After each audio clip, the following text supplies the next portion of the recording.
In a world where portals called gates connect to dungeons filled with evil creatures, awakened beings known as hunters battle these monsters.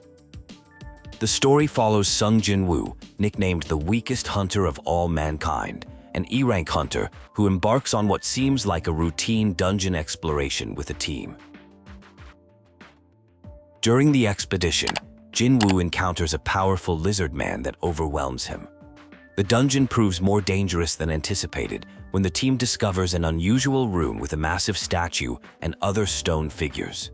After entering this chamber, they become trapped when the door closes behind them. The situation turns dire as the statues attack the team. In a desperate moment, Jin-Woo witnesses his companions fighting for survival. Someone named Chino sacrifices himself to save others, leading to devastating casualties among the hunters. Jin-Woo wakes up in a hospital 3 days later. Representatives from the Hunters Association surveillance team inform him that Song Chia lost an arm and Lee Juji suffers from severe trauma. Strangely, when authorities arrived at the dungeon, the statues had vanished and Jin-Woo was found alone. The officials test Jin-Woo with a manometer to check if he underwent a second awakening, but they leave without sharing results. Later, after his friend Tina visits, Jin-Woo discovers a game-like interface only he can see, with a message congratulating him on becoming a player. Jin-Woo is suddenly transported to a desert environment where he must complete survival quests. This confirms that the strange interface is real and that he has gained unique abilities. Over the next few days, he realizes this phenomenon is allowing him to grow stronger through completing quests. Using an instance dungeon entry key from a loot box, Jin-Woo enters a new dimension where he must defeat monsters to escape. Despite being initially overwhelmed by wolf-like creatures, he perseveres and begins to level up, gaining stat points that make him stronger. Having faced death once already, Jin-Woo finds new determination. He refuses to give up and embraces the system's rules, seeing it as an opportunity to grow beyond his former weakness. After defeating more monsters, he obtains a teleportation stone, but chooses to continue deeper into the dungeon.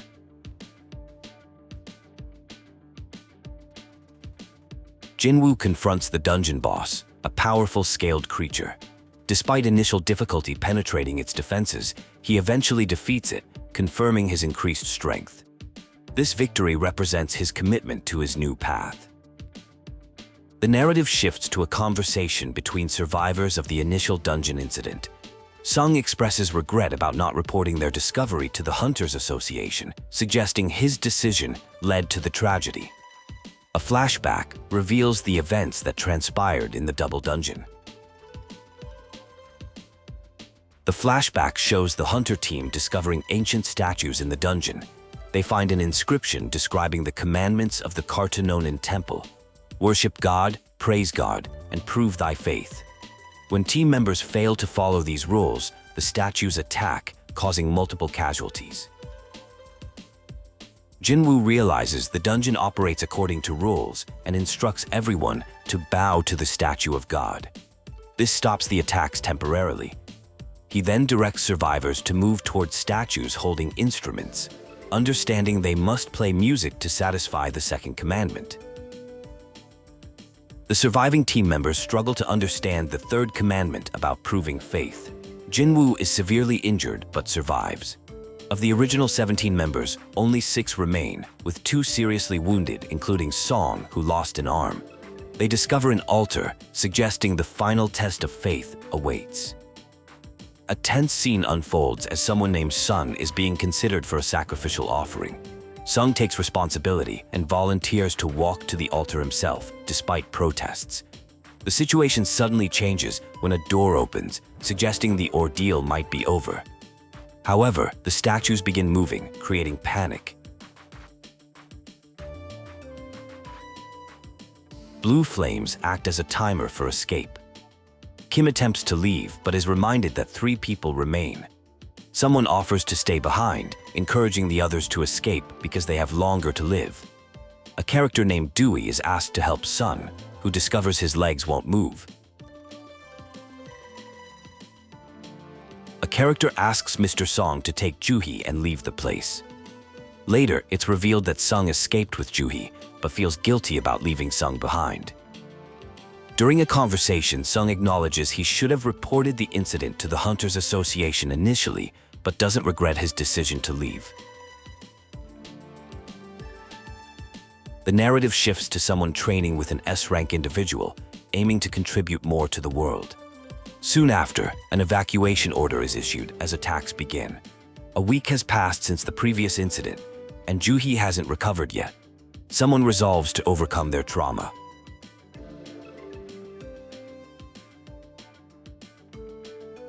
A character attempts to fight discreetly to avoid being seen by other hunters. They focus on breaking down defenses and getting one good hit to crack something described as a stupid rock. The scene transitions to memories of escaping a double dungeon with sleep-disrupting flashbacks.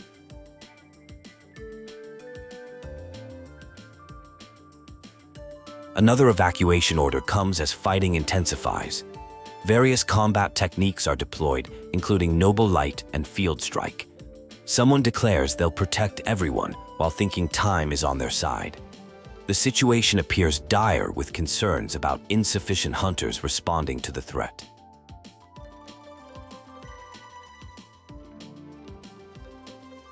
Juhee is frozen in place during battle, severely shaking. Someone harshly tells her to pull herself together as everyone is dying. Various combat techniques continue, including Frost Domain and attacks described as locking down prey. Someone contemplates if they were too harsh with Juhee.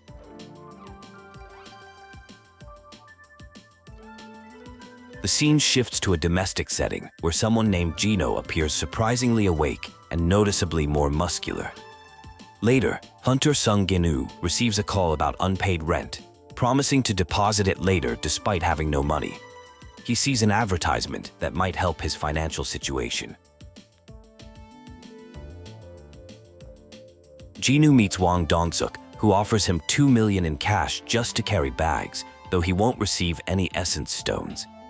Jin-Woo signs a contract despite noticing concerning clauses, including one absolving the strike squad of responsibility for accidents in the dungeon. Jin-Woo meets Eugen-Oh, another person hired just for head count. The group enters a dark dungeon where insect-type beasts attack from above. Someone demonstrates remarkable instincts by anticipating the attack. After defeating the beasts, they discover the creatures were already torn to pieces before their arrival.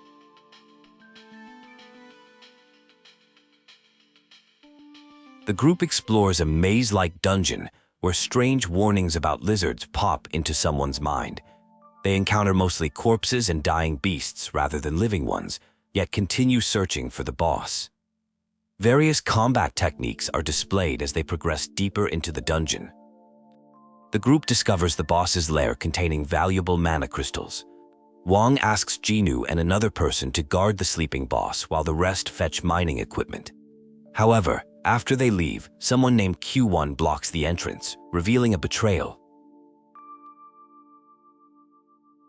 Left behind with the boss, described as having countless eyes and tree-sized legs, one character prepares to fight while protecting Xenu. Using techniques like Red Flower Technique and Status Recovery, they engage in battle with the massive creature.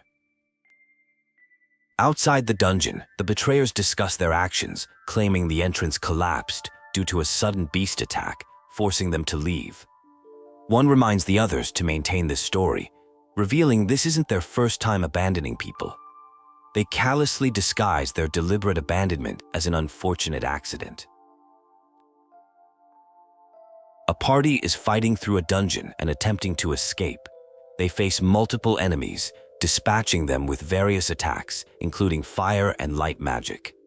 Despite their efforts, enemies keep appearing endlessly, causing frustration among the group members. The group discusses concerns about suspicious patterns in their missions. They worry about drawing attention from the surveillance team due to repeated similar incidents. One member suggests simply closing the gate to avoid consequences, while another warns that lack of proof doesn't matter if they're under scrutiny. Their leader intervenes to stop the argument, stating they need a fresh cover story. The leader mentions having a plan that involves cutting ties with one person instead of two, promising significant financial gain if successful. The group continues fighting through waves of enemies. As they near their destination, tension rises among group members. One expresses concern about being blamed for previous incidents, reminding others that during previous questioning, he had to deal with the surveillance team alone. Another suggests grabbing both their targets and the reward before leaving. This suggestion is quickly dismissed as foolish. The leader threatens one member, Gujinte, warning him to stay quiet and follow orders if he wants to keep both his job and his life. The group continues fighting through more enemies as they make their way through the dungeon. The party reaches a resting point, noting they found the exit more quickly this time. They discuss their strategy regarding a spider monster, planning to wait until it eats their targets and falls asleep before mining mana crystals. If that fails, they'll have to kill their targets themselves before facing the boss. They encounter someone identified as a hunter named Eugene Ho. The group's attitude toward him suddenly shifts, with one member even offering to carry his essence stones. They discover their targets are still alive, which surprises them. The leader decides to approach Eugene, identifying him as the son of construction chairman Yum Younga. The leader gives Eugene an ultimatum: kill Sung Jin-Woo and join them. When Eugene hesitates, one of their targets unexpectedly stands with Eugene against the group. The leader orders killing the weaker target first, leading to a violent confrontation. During the battle, one character has an epiphany about survival in dungeons, realizing the system forces murder for strength. The fight intensifies with one combatant displaying unexpected power, revealing they've been leveling up. A defeated opponent begs for mercy, mentioning his influential younger brother. As the dungeon begins to close, the survivors escape. Later, Eugene approaches someone asking for assistance. He explains his father is forming a guild and wants to hire an S-rank hunter as guildmaster with his older brother as second in command. Eugene hopes to convince his father to put him in charge instead. Eugene proposes completing raids with an E-rank hunter to prove his capabilities, offering valuable guild office space worth over 30 billion won in return. The E-rank hunter agrees on the condition that only the two of them will go on these raids, suggesting this will better demonstrate Eugene's leadership skills.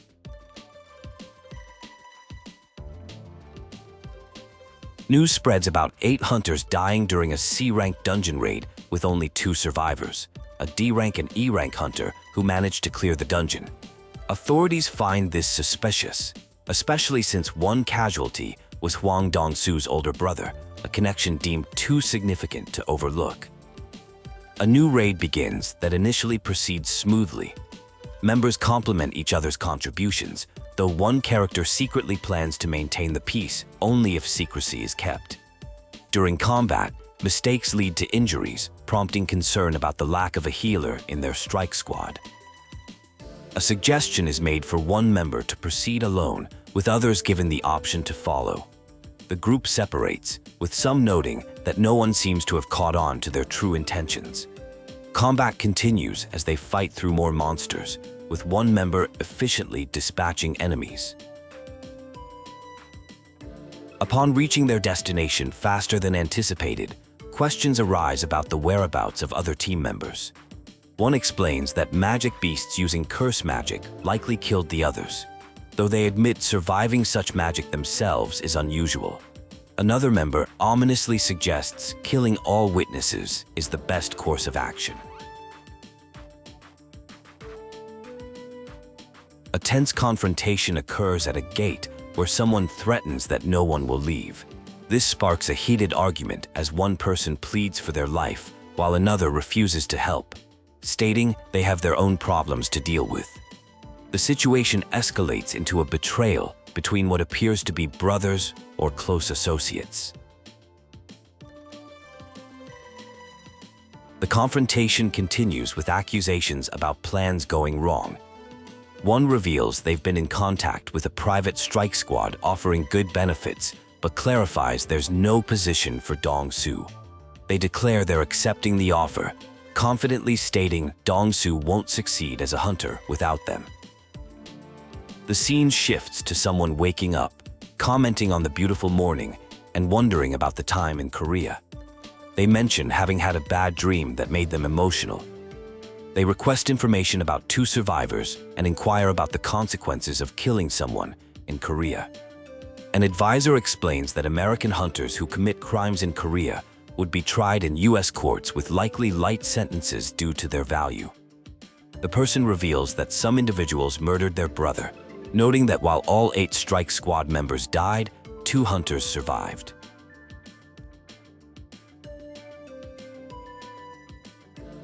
The person believes these survivors set a trap and killed Dong-Suk, remembering they had warned him he wouldn't make it without them. After inquiring about their schedule and learning they're booked for 2 months, they express hope that the targeted individuals won't die before then. 2 hunters are identified, D-rank Eugene Ho and E-rank Sung Jin-Woo. The scene transitions to someone experiencing a hidden quest and obtaining a rare S-rank item. They discover what appears to be an S-rank dungeon key, which poses significant danger. Recognizing the extreme danger of the S-rank dungeon, they plan to use a teleportation stone if things become too dangerous. They refuse to die in this location. Combat sequences follow with various combat techniques and skills being deployed in rapid succession. After combat, they reference becoming someone's avatar through a system. They assess their strength and decide they're not strong enough to proceed further into the dungeon, choosing to return after becoming stronger. Someone offers $2 billion to have certain individuals killed. The scene shifts to a D-ranked dungeon emergency call, where a character named Sun is greeted by someone noting his dramatic physical changes, including a mysteriously regenerated leg. A special raid is being assembled with everyone who was present during some previous incident. Probational prisoners and a surveillance team member named Kong Tashik will join the raid.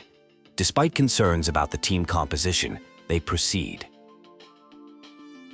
The team discusses leadership for the raid.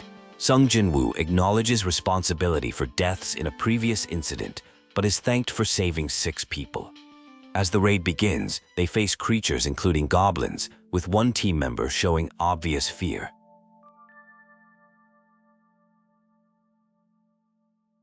The dungeon path splits 3 ways, and the team decides to separate. One character notes they need to defeat a boss to level up and expresses suspicion about another team member. The group discusses the unusual circumstance of reuniting in this dungeon.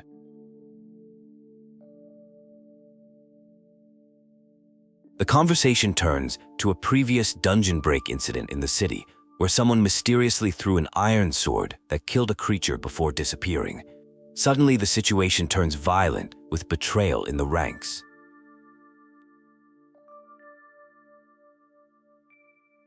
A character reveals murderous intentions, planning to kill everyone and create a false narrative about prisoners attempting escape. This triggers flashbacks for someone remembering their family and their resolve not to die as a hunter. A fierce battle ensues between hunters of different ranks. A mage chooses to wield a sword against an assassin-type opponent despite the disadvantage. The fight intensifies with various skills being deployed by both sides. A character identifies themselves as Sung Jin, E-rank, though their true skills appear much higher. The betrayer claims to be seeking vengeance for a father whose daughter was violated by one of the criminals. The battle continues with advanced combat techniques.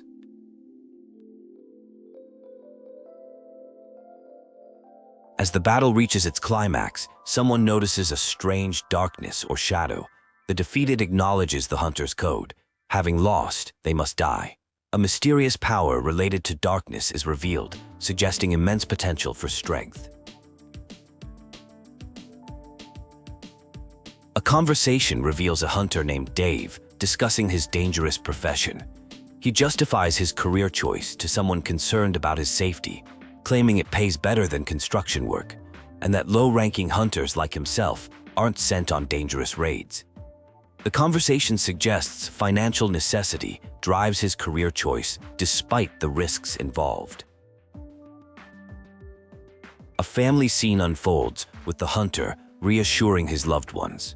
His child proudly tells friends about having a hunter for a father and asks if that makes him stronger than other dads. The hunter affirms this, claiming he can even defeat monstrous beasts. Despite putting on a brave face for his family, he secretly questions his worth as a hunter and whether he deserves to call his fellow hunters comrades. A dungeon exploration begins with hunters deciding to split up when they reach a three-way path. The scene shifts to intense combat sequences with various battle cries and techniques being employed. One hunter faces a life-threatening situation but manages to survive through determination and combat skills. The hunters discuss the seemingly manageable difficulty of the dungeon.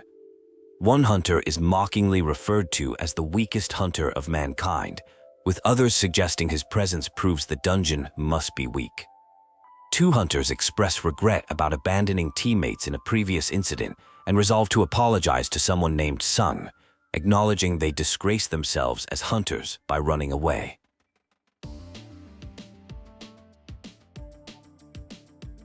The hunters encountered goblins who have set an ambush. Despite goblins having childlike intelligence, their ambush tactics make them dangerous opponents. Someone posits a disturbing hypothetical about whether they could kill starving children if necessary, to which the hunters affirm they could. The scene turns horrific when the hunters discover their comrades have been brutally murdered. A sadistic character appears, having killed others in gruesome ways and expressing enjoyment in their suffering. The paths in the dungeon are revealed to be connected, with the boss's lair down the left path. A survivor is discovered playing dead with severed vocal cords, suggesting treachery among the hunters. An intense combat sequence occurs using specialized techniques including red flower technique and flash attacks. It's revealed that someone named Kang Toshik was contracted to kill other hunters, but survivors sealed the dungeon to hide something. A character named Sun is confronted about Kang Toshik's death, which he admits to causing despite being a lower-ranked C-class hunter with a missing arm. A strike squad is assembled, consisting of injured hunters, alcoholics, and even a young person who insists they're a full-fledged hunter. The minimum requirement of 10 hunters to enter a C-rank gate is mentioned. Some hunters successfully defeat a dungeon boss, surprising others. An individual pays 250 million to enter a C-rank gate alone, identified as the son of Yugen Construction's chairman.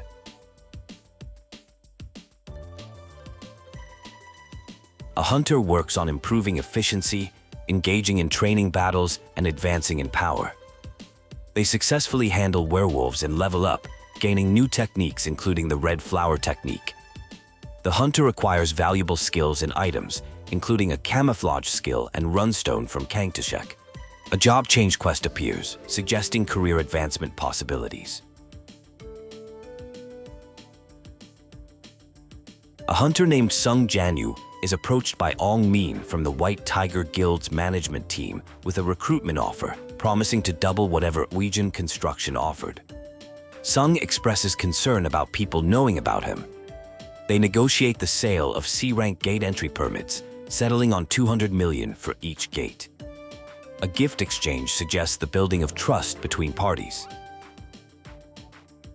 Plans for recruiting people for a strike squad are discussed, with a preference for low-ranking hunters who need money. Meanwhile, a hunter begins a job change quest, sensing that the real game is just beginning. Intense combat sequences follow as the hunter works through challenges, conserving mana while trying to complete daily quests.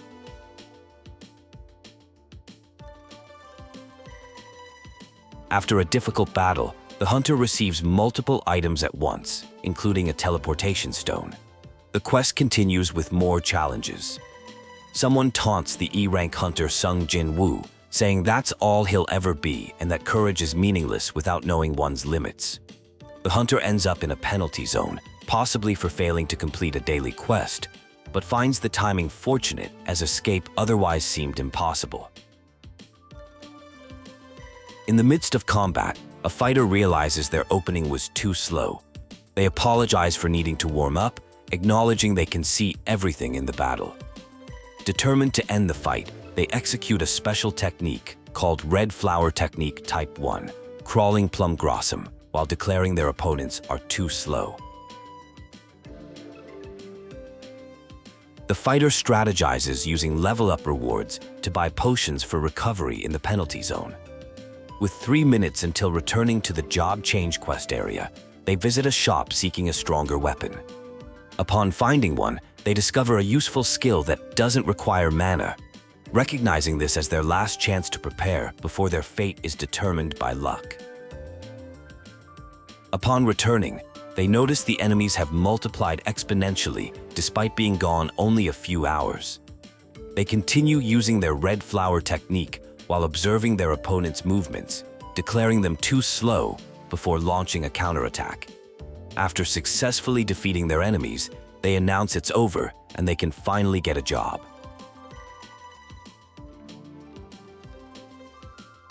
The fighter is surprised to learn they don't get to choose their job assignment. Based on their stats, they expect to become an attack-based fighter, agility-based assassin, or possibly a tank. Instead, they're offered the position of Necromancer, a dark mage subcategory that commands an army of undead.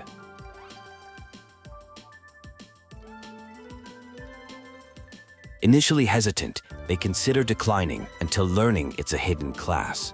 Unlike typical mages, they possess fighting skills, making them potentially capable of clearing high-ranking dungeons solo by combining combat abilities with summoning an undead army. This realization affects their decision. Testing their new power, they use the command Arise to summon Knight Commander Egress the Rad from death. They realize this ability allows them to convert any defeated opponent into a summoned beast, including potentially A-rank or S-rank hunters. The reanimated knight acknowledges them as his new leader.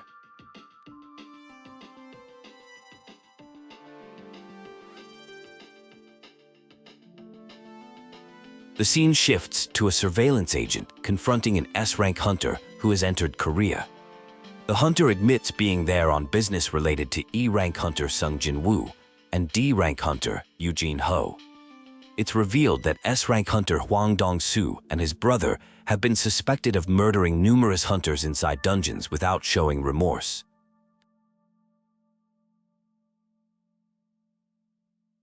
A homeroom teacher meets with Gina's brother, explaining that Gina is doing well in school. The teacher requests help convincing Gina's friend, Hong Sung-ni, who is just awakened as a hunter, to finish high school before pursuing hunting full-time. The conversation reveals the hunter wants to help Sung-ni become the best rather than discourage her.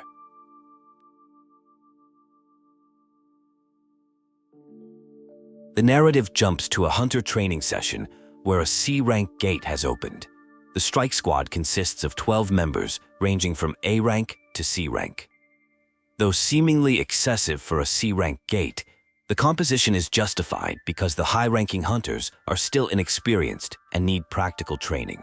Upon entering what they thought was a C rank gate, the hunters discover they've entered a red gate, a dangerous situation where escape is impossible unless they defeat the boss or a dungeon break occurs. They're ambushed by ice elves targeting their weakest members first. Facing deadly cold weather, the hunters discover magical energy emanating from ice sculptures. As they destroy these structures, the temperature rises, confirming the sculptures power the ice elves' attacks. After defeating several enemies, they discover the entrance is sealed tight, trapping them inside. Outside the gate, officials discuss the trapped hunters, 12 in total, led by A-rank hunter Kim Chul with 7 B-rank hunters. They believe most are as good as dead if the gate is A-rank or higher. They mention one additional hunter entered, possibly a reawakened E-rank, though this remains speculation. An S-ranked hunter from the Scavenger Guild named Hwang Dong-soo confronts someone from the White Tiger Guild about Sung Jin-Woo. There's significant interest in Sung Jin-Woo despite his E-rank classification, with suspicions about his potential reawakening. Tension escalates as Hwang Dong-soo's fate is mentioned.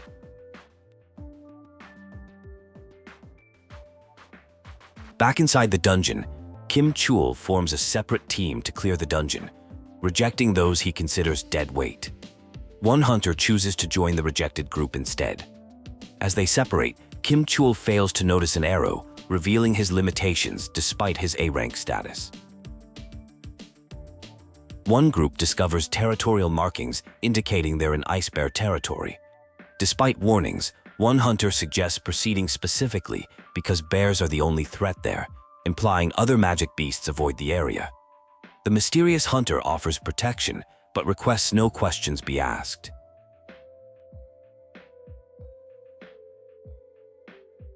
They encounter an ice bear confirming their location.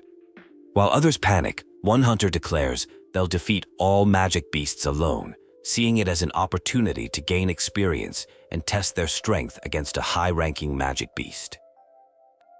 A fierce battle ensues with the ice bear, during which the hunter demonstrates exceptional skill with precise attacks. After defeating the beast, they note receiving substantial experience points due to the creature's high rank. Meanwhile, others discuss how the E-rank hunter's inexperience may have endangered lives. The combat continues with another ice bear. The hunter defeats it confidently, acknowledging their strength is sufficient to handle multiple bears. They suggest stocking up on food and remain cautious despite their initial success, recognizing they're the only ones strong enough to battle these beasts. The perspective shifts to an A-rank hunter struggling in battle, questioning their decision-making. Despite being the White Tiger Guild's ace, they face significant difficulty, repeatedly asking, "Did you forget who I am?" as they try to maintain their confidence in increasingly challenging circumstances.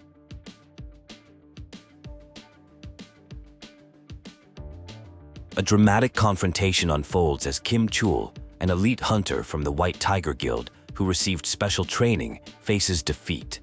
He laments his failure, attributing it partly to food shortages, but ultimately acknowledging his responsibility as squad leader. The scene shifts to hunters in an unfamiliar environment that doesn't resemble a typical dungeon.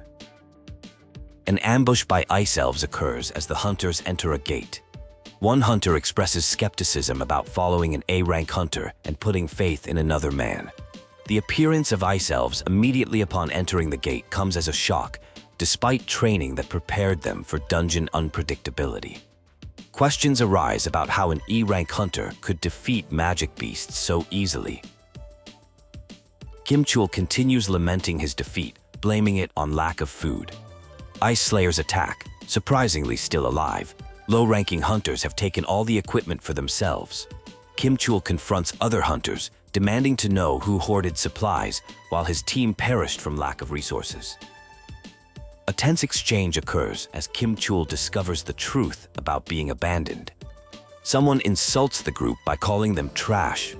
An unexpected confrontation begins when a mysterious figure who understands their language introduces someone who wants to duel. Questions about the mysterious entity's origins and motives go unanswered.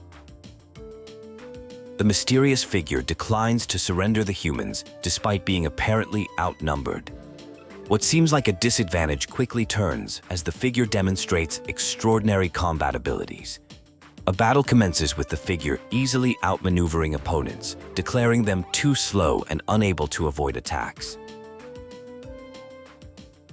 The fight intensifies with the mysterious warrior utilizing a technique called Red Flower Technique. The battle excites the warrior, who hasn't felt such thrill in combat for some time. The warrior summons reinforcements, making a dramatic gesture that amplifies their power. Despite the opponent's confidence, the warrior maintains control of the battle. The warrior taunts the opponents about their inadequate abilities. The battle reaches its climax as the warrior declares victory. Despite the opponent's refusal to accept defeat, proclaiming their identity as significant, the warrior ends the confrontation definitively. The red gate opens, allowing hunters to exit. Only 4 low-rank hunters survive: Miss Paki Jin, Kim Chol, Mr. Komyangman, and Mr. Youngki Jun. The guildmaster attempts to question them about the losses, but is rebuffed by someone who points out that they rescued 3 hunters and deserve thanks rather than interrogation.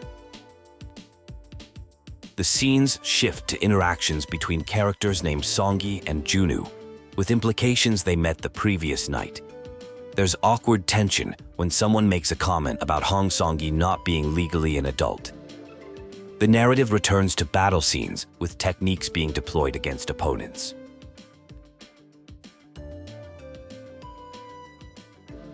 A cave collapse forces the hunters to retreat. They discuss the unpredictability of gates and express regret about not bringing warmer clothing for the cold environment. The narrative jumps to a discussion about the last gate, which represents progress toward becoming a higher-level hunter. Characters discuss future plans, including taking exams at the association headquarters to obtain a guildmaster's license and making deals with family members. The dialogue reveals a mentor-mentee relationship that has grown to feel like brotherhood. There's an emotional moment where one asks for a hug. News of the accident spreads, with reporters questioning the unusual circumstances where high-ranking hunters died while low-ranking ones survived. A survivor deflects questions about being rescued. The scene transitions to a father-son conversation about becoming a guildmaster of the Eugene Guild. A hunter named Go Myongwon confirms other survivors from the Red Gate incident. A father reveals he's been searching for skilled hunters and is interested in the individual responsible for their survival. Despite complications, the father agrees to let his son take over the Eugene Guild, with the condition of trying to recruit Sung Jin-Woo. The narrative shifts to a phone conversation about reporters and the Red Gate incident. One character is in Japan with concerning news about the Jeju Island situation. 4 years after failed missions to an S-rank gate, the island remains overrun with mutated ants that might be capable of migrating across the ocean. An intense conversation occurs with a mysterious being who claims not to be a magic beast. Questions arise about whether someone died in a dungeon and came back to life. The being warns about catastrophic destruction but refuses to elaborate, claiming that against such a force, numbers are meaningless.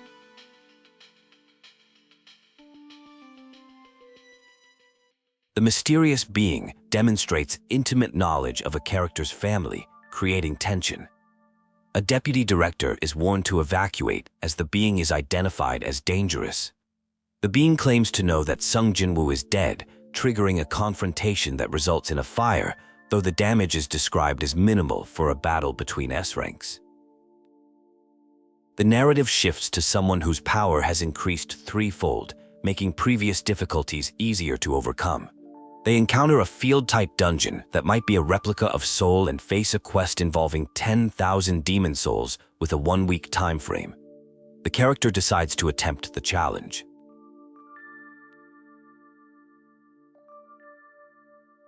Combat continues with unavoidable attacks. The narrative progresses to a second floor where a divination circle is discovered.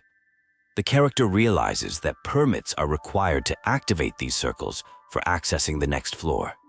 The scene ends with questioning figures about their activities. A competition is underway, with participants having freedom to approach it however they want. They can make it competitive or take breaks as needed, but are instructed not to cause trouble. Someone realizes they've been so focused on leveling up that they've neglected care for their companions. They call everyone back, preparing to continue their journey together. An impressive performance catches attention. Someone named Egress appears to be under certain conditions preventing speech. There's reassurance that when the time comes for speaking, everything can be shared. A desire to accelerate progress is expressed, leading to encouragement for increased speed, though with caution to prevent destruction of a floor entry ticket. A counterattack proves ineffective. The attacker tries repeatedly to shred their opponent, questioning why the opponent keeps dragging something in front before finishing it off. They inquire about a floor entry ticket, acknowledging it was found, but time ran out. Encouragement is given for better performance next time. A collection of shadow soldiers has been assembled, with particular mention of converting an ice bear into a shadow soldier being a wise choice, despite its brutality. The shadows are allowed to stretch their legs and release energy. The situation reminds the observer of walking dogs, with one shadow attempting to eat something inappropriate. The shadow team works together better than expected, attributed to their shared experience living on a snowy mountain. A shadow named Tank performs exceptionally well. Despite appearances, all are shadow soldiers and considered part of the same entity. The first recruited soldiers hold special significance, though their work is described as routine business. A battle ensues with declarations that escape is impossible. A stationary target presents an easy opportunity. Red Flower Technique Type 1 is employed. A special dagger can only inflict injuries on Vulcan's head, requiring a strategy to slow down opponents first. High-quality wood suitable for crafting magic items is discovered. A powerful orb is found that doubles magic damage. There's no rule against lending it to someone else, making it highly desirable for mage types. Progress is smooth, though monsters are becoming stronger than those encountered in lower levels. A competition is proposed with the Orb of Avarice as the prize. The winner will be whoever kills the most monsters using it. Shadow Mage 1, Shadow Mage 3, Iron, and Tank step forward to participate in the competition. The competition begins, presenting an opportunity for growth. Each contestant takes their turn using the orb in battle, with various techniques including flash attacks and counterattacks. There's confusion about Tank's approach of slamming enemies' heads with the orb. The results reveal Shadow Mage 3 and Iron killed the most monsters using the orb, while Tank is disqualified. The remaining participants continue hunting without the powerful item. The final results name Shadow Mage 3 as the winner who killed the most monsters. It's clarified that even killing a larger monster still counts as one kill. A shield is promised as future equipment. As celebration, the winner gets to use the orb freely. A battle sequence follows with warming up, openings, light strikes, and declarations of unavoidable attacks. After some time, a reunion occurs with someone who has been absent for a while. They join for a raid, expressing confidence despite feeling awkward without companions named Chinu and Chino. The raid environment is eerily quiet, prompting caution. Someone named Heaton attempts to tell Hyjin something important, but is interrupted by the appearance of a magic beast. The group engages in battle with coordinated attacks. After defeating the enemies, they take a break to check for injuries. Heaton reveals having romantic feelings for Jinwoo. Hyjin is surprised to learn Heaton has feelings for Sung Jin-Woo. Heaton explains these aren't simple feelings of admiration towards someone who saved her life and is like an older brother. Hyjin internally notes how obvious the crush was and finds Heaton's teenage embarrassment endearing. They agree to finish the raid before discussing further. More combat ensues. Heaton worries Hyjin is disappointed in her for having feelings. Hyjin initially teases her but quickly clarifies it was a joke when Heaton becomes upset. Hyjin reassures her there's nothing wrong with having a crush on a nice boy and promises continued support, which Heaton appreciates. The difficulty increases at higher levels, with more shadows needing regeneration.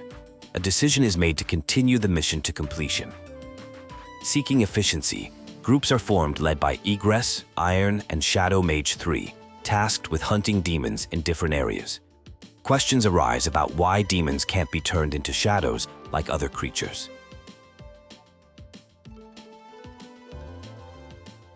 Iron brings unexpected items instead of the specific one requested.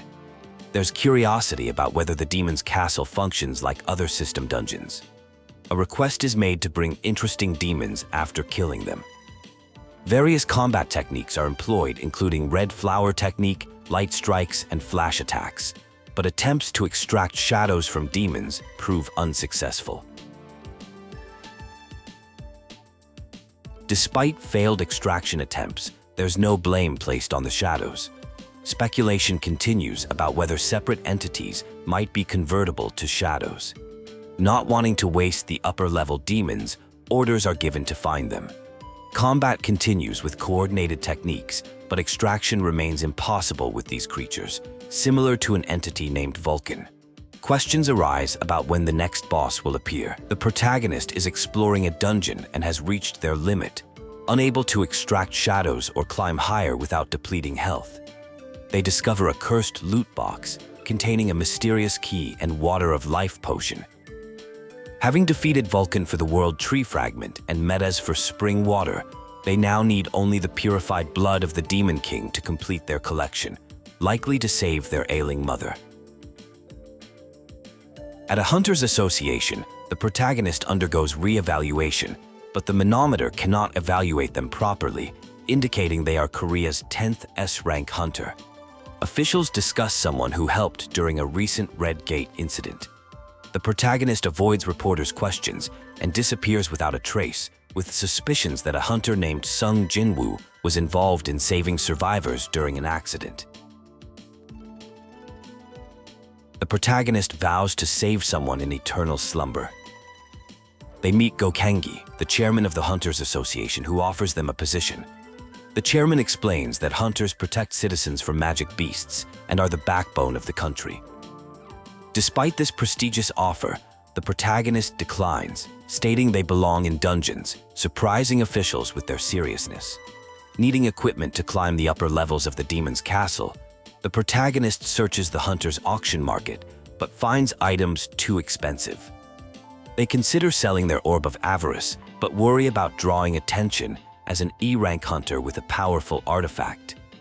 They discover a recruitment notice for low-rank hunters and decide to take the opportunity.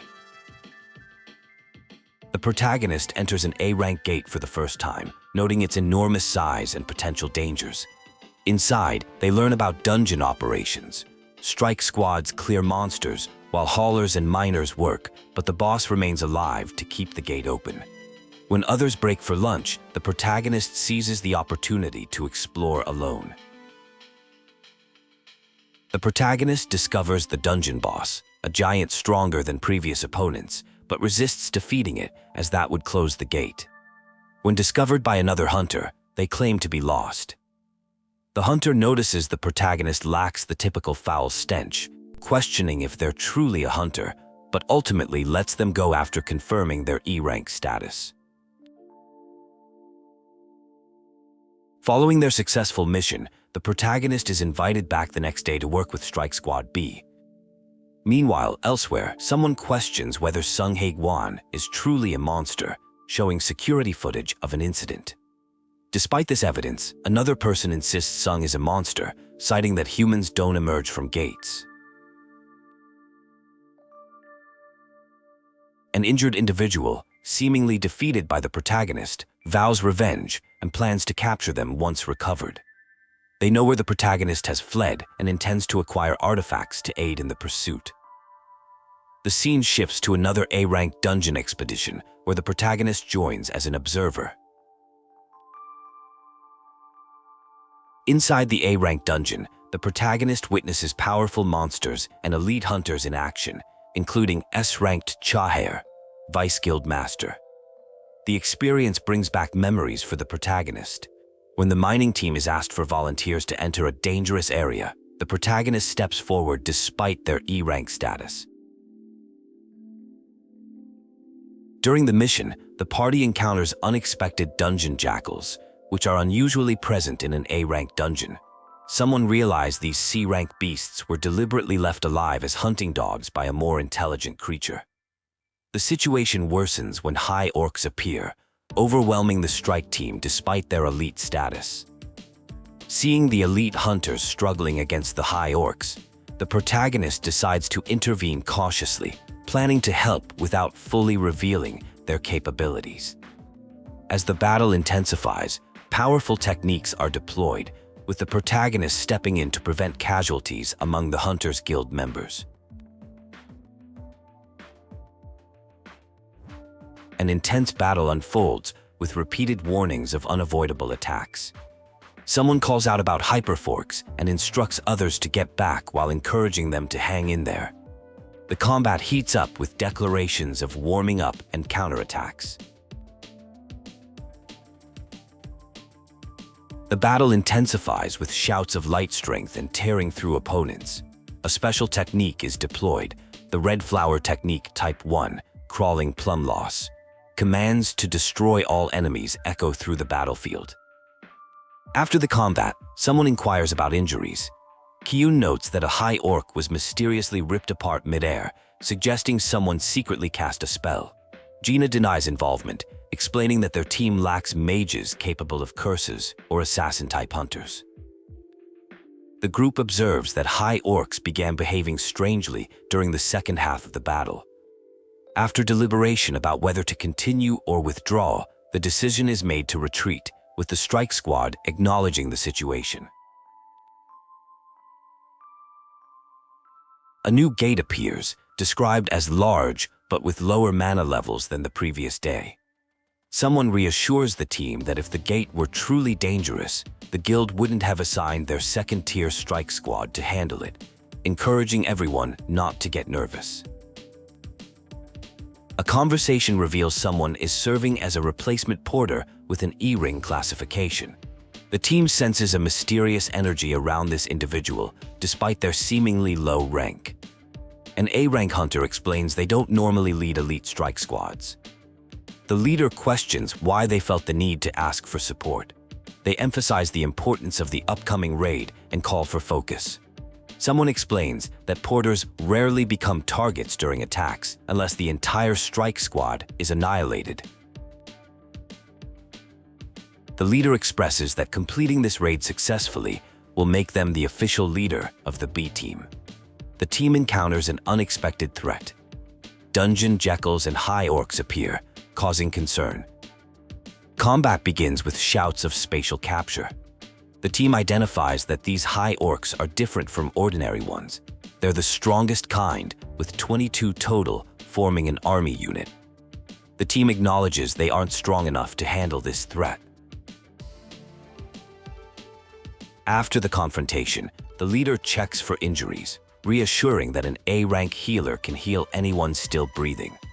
Someone realizes the porter isn't an ordinary E-rank, but is disguising their true identity with camouflage skills. The team encounters a powerful barrier with strong mana waves. A curse falls upon the mages. They count more than 50 enemies approaching, creating a dire situation for the squad. A plan forms to ambush the boss while someone contacts the main strike squad. The team acknowledges they're willing to risk their lives to achieve the ultimate goal of closing the gate. Someone named Sun is instructed to escape alive.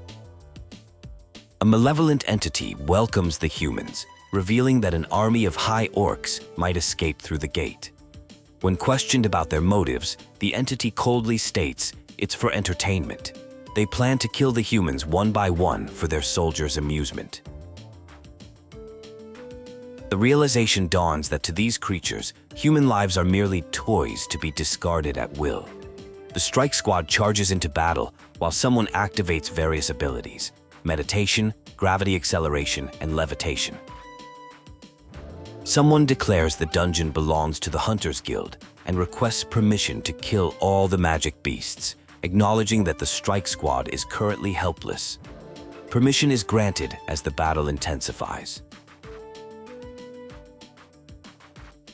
The world is witnessing an expansion in practical applications of mana, with an increasing number of people becoming endowed with this power. A character identifies themselves as Yumeong Han, claiming to be a victim of natural selection, yet asserting they never lose. There is mention of a hunter who can continuously level up, suggesting a unique ability in this world. A rare artifact called a red crystal wall is discussed. Someone offers to auction it for a premium price, though the owner remains undecided. The protagonist seeks an item that can protect against fire to create holy water of life. When inquiring about a particular artifact, they learn it costs 30 million, comparable to an item called Kasaka's Venom Fang. The protagonist assigns a shadow soldier to protect their younger sister, confident that one shadow soldier can fend off an A-rank hunter. They decide to increase security for the entire neighborhood, describing this action as their small contribution to society. Someone is searching for a hunter named Sung Jin-Woo, who has entered an A-rank gate with a strike squad as their porter, despite being only E-rank. This unusual situation prompts the searcher to enter the gate as well, borrowing a simple mining tool as a weapon when nothing else is available. There is discussion about a powerful hunter who has both the White Tiger Guild and other hunters indebted to him. This hunter possesses multiple abilities including assassin-like agility, beast summoning, and the power to transform deceased beasts into soldiers. Even Mr. Trey, another powerful hunter, admits he would struggle to clear a high-level A-rank dungeon alone.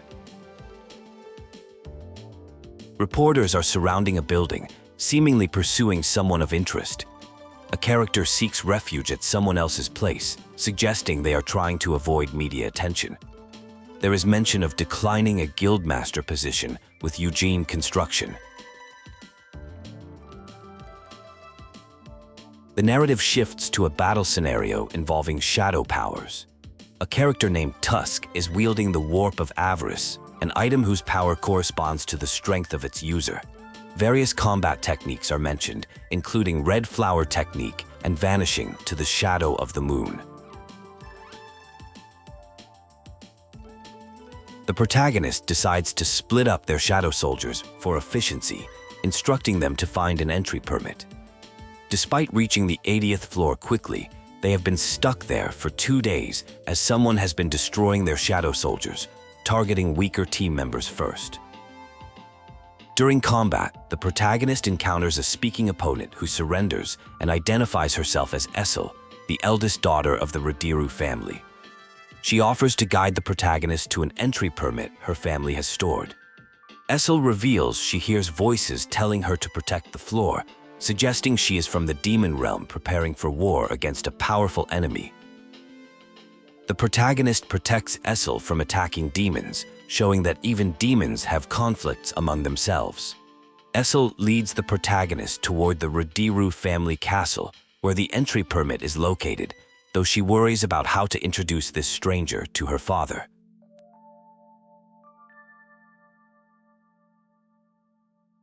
A battle erupts at the castle, with the protagonist demonstrating impressive combat abilities using shadow techniques. After defeating the opponents, they assure Essel that those defeated will recover after a long rest.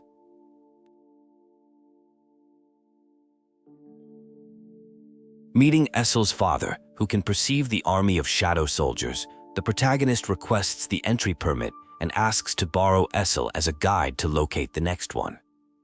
The father agrees, understanding the protagonist doesn't intend to harm his daughter. The scene transitions to someone on vacation trying to read a novel but unable to focus. They receive a call from Kihon about a gate that needs investigation, cutting their vacation short. A group discovers a red gate, causing concern. Despite the unexpected situation, they resolve to defeat the boss inside to escape. The narrative ends with them preparing for battle against approaching magic beasts. After emerging from darkness into light, a group finds themselves in a dangerous situation. Someone named Saint May is blamed for getting them into trouble. The group discusses their predicament, with tensions rising about the risks involved in their current mission.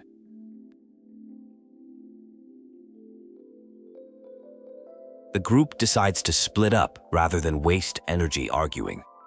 Some members will stay behind, while others scout ahead. Bora acknowledges being worked up and apologizes for taking out frustrations on others. The team shows understanding of the stressful situation and agrees to divide responsibilities. The group spots their target, referred to as the boss, and moves quietly. Miss Han is sent to retrieve the others, while the rest prepare to engage. What follows is an intense confrontation where the team demonstrates overwhelming power against their adversary, defeating them more easily than anticipated. After the battle, the group finds an exit. Miss Han reveals she wants to find her parents, which explains her investigation and navigation of the gates. Miss Cha agrees to keep an incident with Sammy's secret, provided no rules are broken and no harm comes to the guild in the future. Miss Han is warned against reckless behavior, being the youngest of the group. She expresses gratitude and promises to be more careful in the future. The group decides to rest after their hard work, bringing this mission to a close. The scene shifts to a conversation about someone who turned down a guildmaster position at Uchin Construction. There's mention of reporters camped outside someone's house and a recent murder in the neighborhood. Someone notices a knife with strange power, suggesting the presence of an awakened being using powers for crime. A hungry student decides to go home for ramen after studying hard. They notice someone named Gino or Jinu in a dark area with broken streetlights. The situation escalates when awakened beings appear, creating danger. Someone calls for the police and Hunters Association while attempting to handle the threat. After a dangerous encounter, Gina scolds someone for walking home alone through a dark area. Gina offers her phone number and promises to escort them safely in the future, mentioning that their busy brother would do this himself if possible. The interaction ends with Gina feeling embarrassed by her own behavior. A scene shows someone departing, saying they'll be back, and instructing others to stay alive and avoid fighting high-ranking nobles. A father figure embarrassingly tells Essel to be careful. The discussion turns to sharing experience points in a party based on contribution to fights. Someone possesses liquor favored by the Garsh family head, intended for negotiation. A brief but intense battle follows, ending quickly. The victorious fighter returns, confirming they weren't gone long. They head toward the next floor, with mentions of powerful noble clans controlling the floors ahead.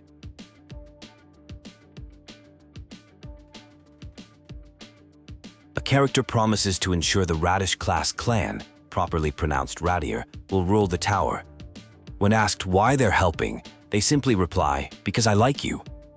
The conversation shifts to discussing how many humans are as strong as the speaker, with names like Kogani and Chehi mentioned. The group reaches the top floor with someone insisting on seeing the mission through. A spectacular battle ensues, with impressive techniques and abilities displayed. A character named Essel witnesses an unprecedented battle involving Bari the Demon King, the Supreme Ruler, and someone called Genu.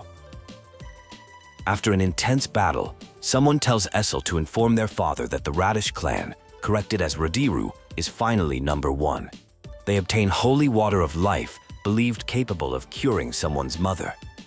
The person can also recruit a wyvern as a shadow soldier.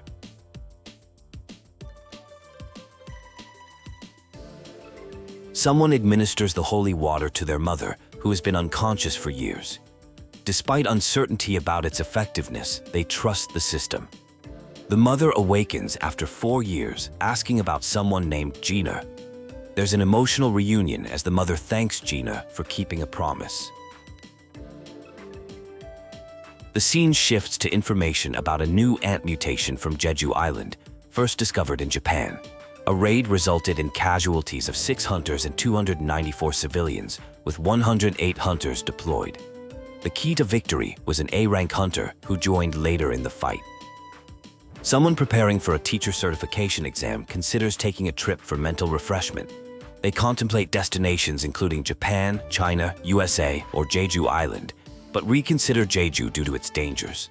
Later, while relaxing, they encounter a B-rank dungeon break emergency. During the dungeon break, someone who previously vowed never to work as a hunter again decides to help just once more. Identifying themselves as a healer to a hunter who warned them away, they join the fight against the emerging threat from the B-ranked gate. A healer arrives at a scene where civilians have been rescued. Someone expresses relief at seeing the healer and mentions that all civilians are safe. There's an emotional confession from someone who had promised never to battle again, now finding themselves back on the front line with shaking hands. An operation to recapture Jeju Island and eliminate the ant infestation is planned to begin in 4 days. Mr. Sung Jin-Woo's help is requested for this mission. The island is filled with top-ranking magic beasts, which would normally be an opportunity to level up, but there seems to be hesitation. The conversation shifts to S-rank hunters who are preparing for the Jeju Island raid. Japanese S-rank hunters, including the renowned Gotori Yuji, considered the strongest hunter in Japan, have arrived. An invitation to visit the gym where these elite hunters are training is extended.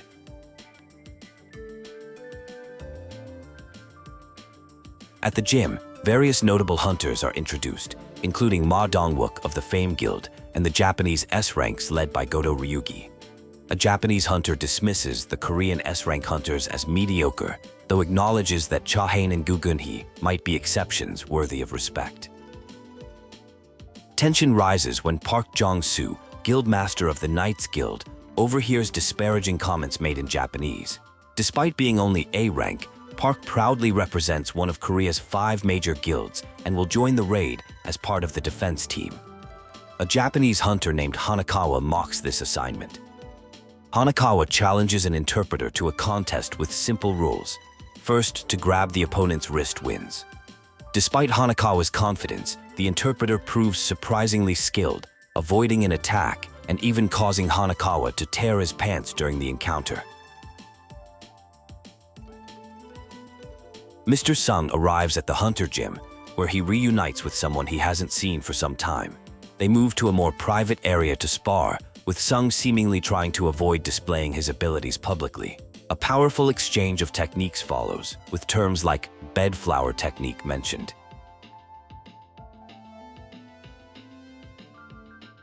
After an impressive display of power, Hanakawa proposes a sparring session between S-rank hunters to build trust. Additional rules are suggested. Victory can be achieved by touching the opponent's wrist or back center, or by knockdown. Multiple hunters will face each other simultaneously. The S-rank hunter matchup begins, though notably Gotoryuchi doesn't participate. The atmosphere is tense, with hunters ready to not just grab wrists but potentially break them. One hunter creates a crater during the fight, demonstrating unexpected strength and speed that impresses onlookers. Questions arise about whether one hunter is truly a mage type given their unusual movements. Goto challenges Sung Jin-Woo to a one-on-one match, which Sung accepts on the condition that Goto uses his full strength. This bold condition surprises everyone, but with an S-rank healer named Shimizu present, serious injuries can be treated. There's acknowledgement that Sung previously defeated an A-rank dungeon boss and over 100 high horks. Some express concern about the impending fight with Goto Ryugi, yet others are secretly looking forward to seeing these powerful hunters clash.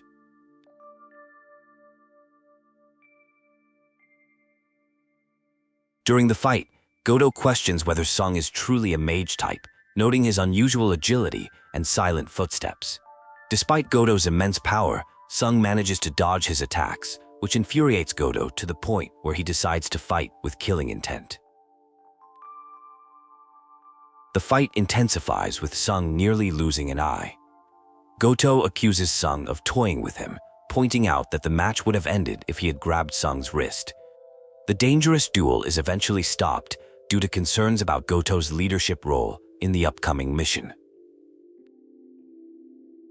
After the fight, Sung appears to reconsider the invitation to join the Jeju Island raid. The scene then shifts to a neglected house that hasn't been cleaned in 4 years, where a family conversation reveals someone following their missing father's path to become a hunter. A desperate situation is described on an island where food has run out and children are resorting to cannibalism. There's a call for a powerful soldier to lead citizens and defeat enemies. This is followed by an ominous directive to consume everything and grow stronger. Someone observes that it's possible for a hunter to surpass their initial rank, suggesting Sung has done this. After failing to recruit him, they mention moving to a plan B.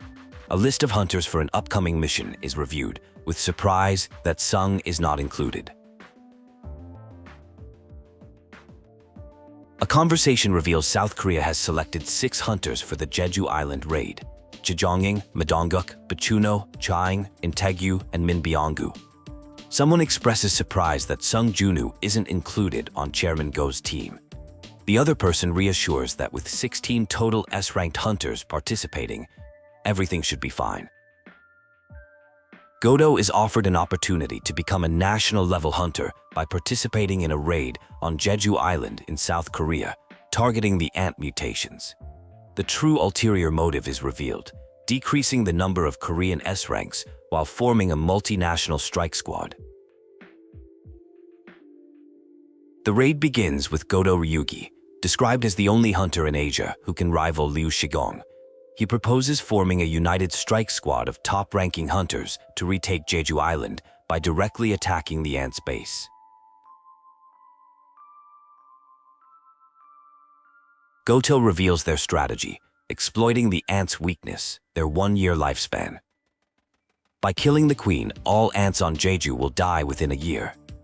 The plan involves distracting the ant armies to clear the tunnels for South Korean hunters to reach and defeat the queen.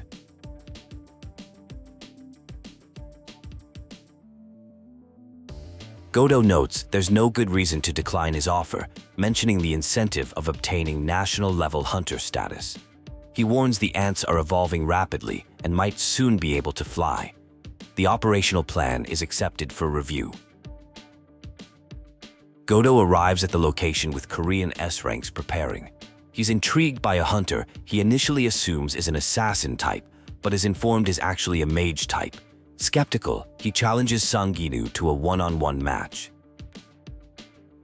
The hunters prepare for the mission in what was once Jeju City, now a ghost town with evidence of ant cannibalism. Team communications begin with roll call from various squads before they open the floodgates. Combat begins with hunters using abilities like Flame Spear against evolved ants that are stronger than previous encounters. The Japanese hunters can only stall for about an hour, giving the team limited time to eliminate the queen. Jamming signals are activated to prevent ants from hearing the queen's call for help.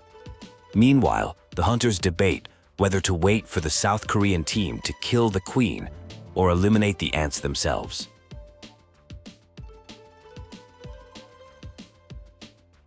At Bangmok-dam, once beautiful but now a wasteland, hunters use abilities like Flame Prison to trap enemies. They discover the ant tunnels form a labyrinth and determine which tunnel leads deeper by tracking explosion patterns. Inside the tunnels, hunters encounter unusual ants with undeveloped eyes, evolved for fighting in darkness. They discover a spawning ground with eggs, including an unusually large one that concerns them, but press forward toward their primary goal of defeating the queen.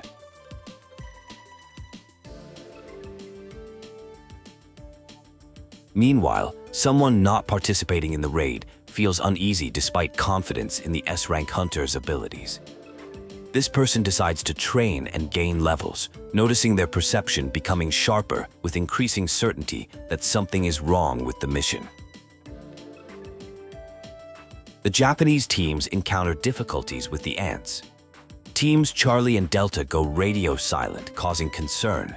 Evidence of battles and disturbing findings like abandoned glasses and a terrible smell suggest something has gone terribly wrong. Goto reports to Matsumoto that some hunters have been found dead.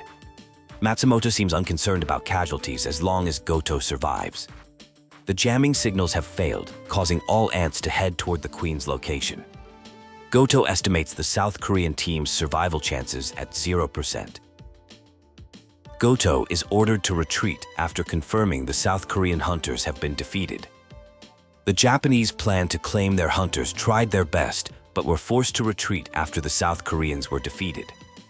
As they prepare to leave, they encounter what appears to be the Ant King. A group of hunters encounters royal guards in what appears to be an ant dungeon.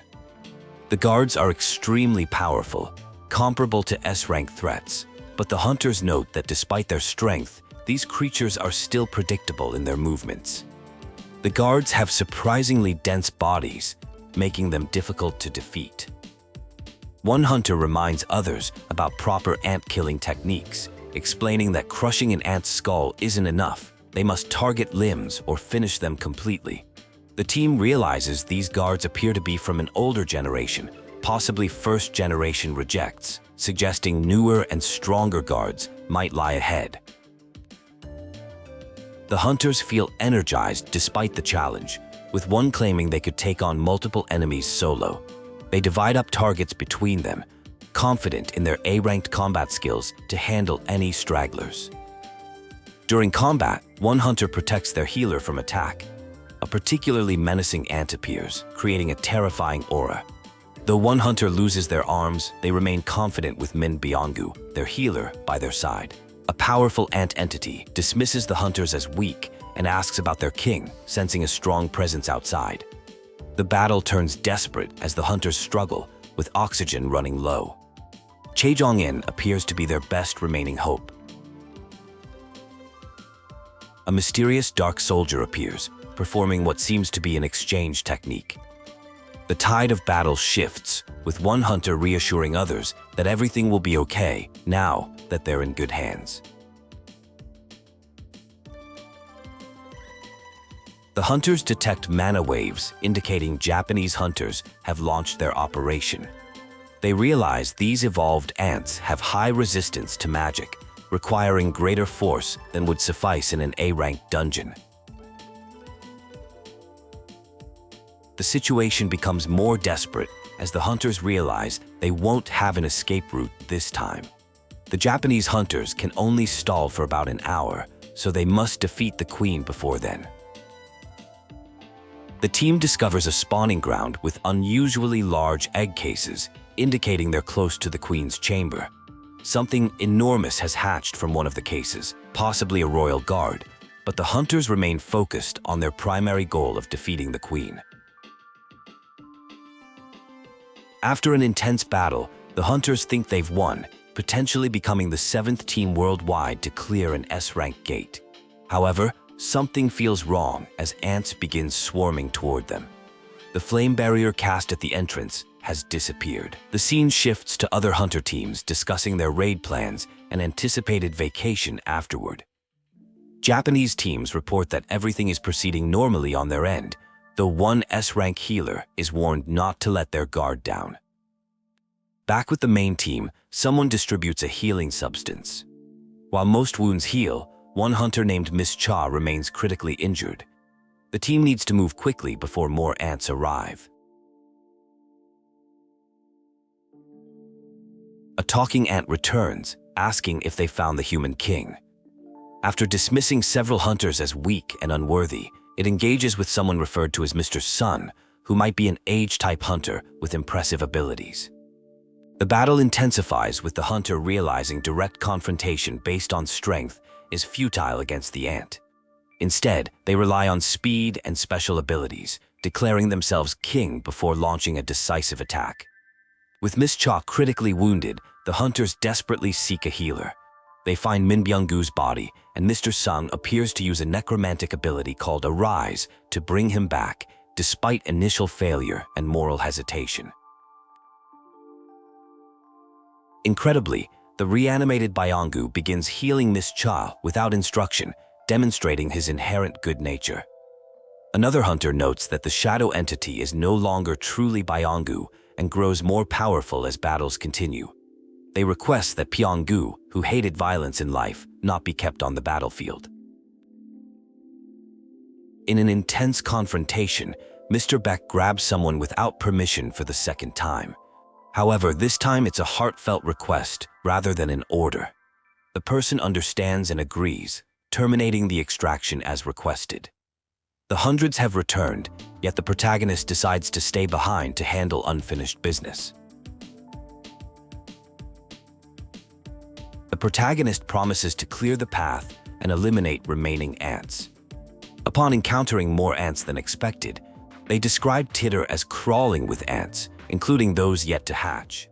Taking on the role of exterminator, they employ red flower techniques to destroy the ants.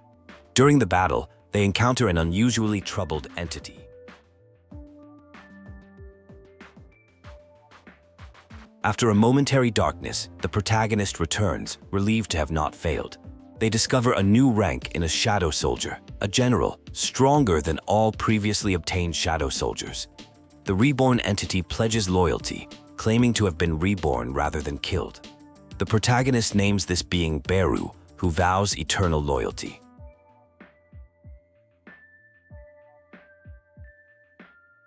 Finding an area that has been cleared, a group relaxes due to the absence of mana. Suddenly, they encounter talking beasts who warn them about trespassing in a restricted area. These beings recognize someone's power and find it odd that this person is helping humans. Despite the place reeking of rotting ants, they decide the hunt will proceed as scheduled. A significant event occurs as the final band is lifted, marking time for slaughter. An ant with the ability to speak human language has killed someone named Godo and returned to the Queen's chamber. Additional mana signals are detected, suggesting the South Korean team might still be alive. Someone named Mineru reports they cannot win against a monster that exceeds S-rank measurement. Mr. Brennan discusses a hunter named Michael Connor who can summon and command over 100 beasts. They mention it would be wasteful to let such talent remain in South Korea. They connect this to the Sung Yil-hwan incident at the Federal Bureau of Hunters, revealing Sung Yil-hwan is the father of Sung Jin-Woo. They see an opportunity with Sung Jin-Woo, whose name remains unknown to other countries. Unlike Hong Dong-soo, they cannot simply buy his loyalty. Poaching an S-rank talent from South Korea, their longtime ally, would be risky, but potentially worth it. Meanwhile, ants have reached China, where forces prepare to engage the second wave. There appears to be tension between Mr. Wang and Sung Gen-yu, with speculation that Sung killed Wang's brother Dong-suk, motivating Wang's desire for revenge. Someone expresses disappointment at the difficulty of meeting Sung personally, but asserts control over the scavenger guild, which Wang belongs to, claiming no one touches what belongs to them. Mr. Go inquires about Sung's non-participation in the Jeju Island raid. Despite the power Sung possesses, it's acknowledged they cannot force him to participate. Japanese hunters are behaving suspiciously, though they've agreed to help. Mr. Woo reports the fourth raid on Jesuit Island is progressing well, but warns against complacency. A person from the Hunters Association who survived a double dungeon with Mr. Sung appears. They came to retire but stayed to help protect the southern shores alongside Sung. They express gratitude to Gen-yu, feeling they owe him their life. Suddenly, reports come in of a new type of ant appearing and transmission being cut off, with ants flying toward their location. As battle preparations begin, the ants reach Hyond. Something kills the ants at incredible speed, likely one of Mr. Sung's abilities. Gen-yu unexpectedly appears, impressing someone with his increased strength and coolness. Mr. Woo notes Sung's sudden appearance on Jeju Island and plans to ensure he doesn't get into trouble once everything is resolved.